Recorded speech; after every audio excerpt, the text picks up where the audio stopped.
Hello, friends. Today I would like to talk about my position in the great media debate.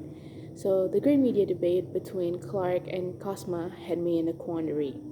When I first read Clark 1983, I sort of agreed with him that the media is only the vehicle in learning, that it has no effect in learning. Media used in learning is only helpful in being cost and labor effective. But then, when I read Kozma 1991, I changed my mind. Clark 1983 believes that the media has no influence in learning, that it is a mere vehicle to deliver the lesson. He argued that previous research in media comparison studies that did find a positive effect has confounding evidence. He stated that it is the uncontrolled effects of novelty and instructional method that affect the changes in learning results. Clark uses the framework in which he measures learning as an occurrence that resulted from instruction being delivered by a media.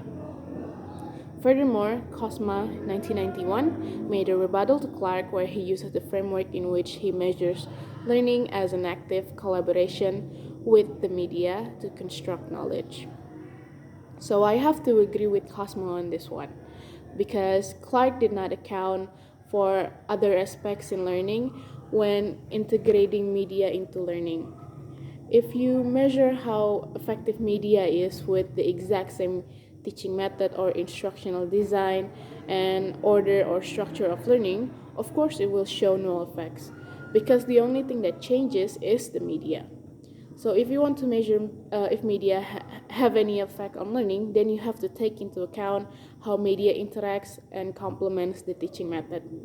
These two aspects now cannot be separated as they are dependable on one another.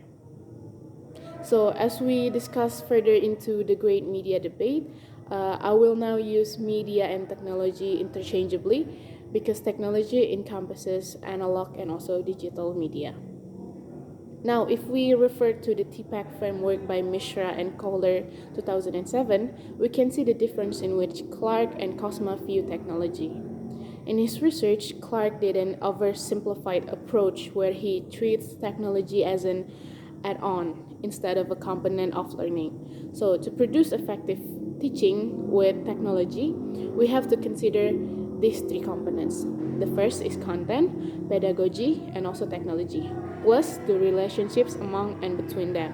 Emphasis on the relationships.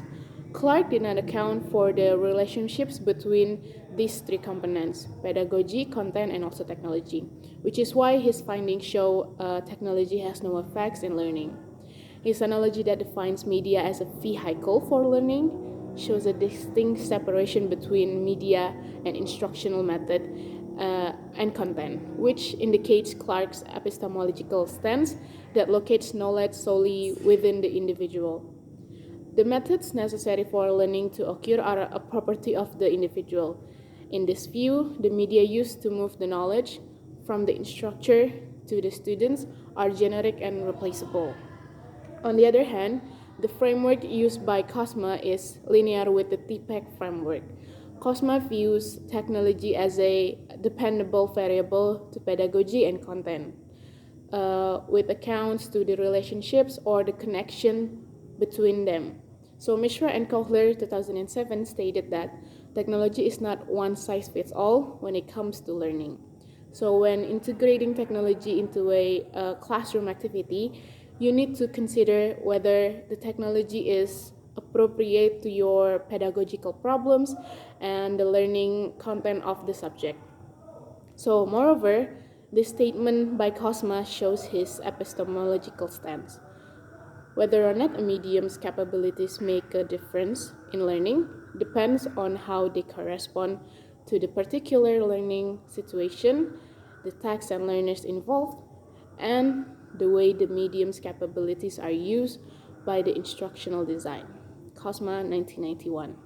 In that statement, Kozma defines learning as an active, constructive process whereby the learner interacts with the media to create new knowledge by extracting information from the media and integrating it with information already stored in the memory. So, to conclude my position in the great media debate, I want to express that I happen to have the same epistemological belief as Kozma. I believe in constructivism because I believe that learning is a process that needs to be constructed through adaptation, that you can learn by constructing new knowledge from past acquisition or transmission from other sources such as teachers, peers, textbooks, and in this case, technology. So, thank you so much for listening. Have a good day.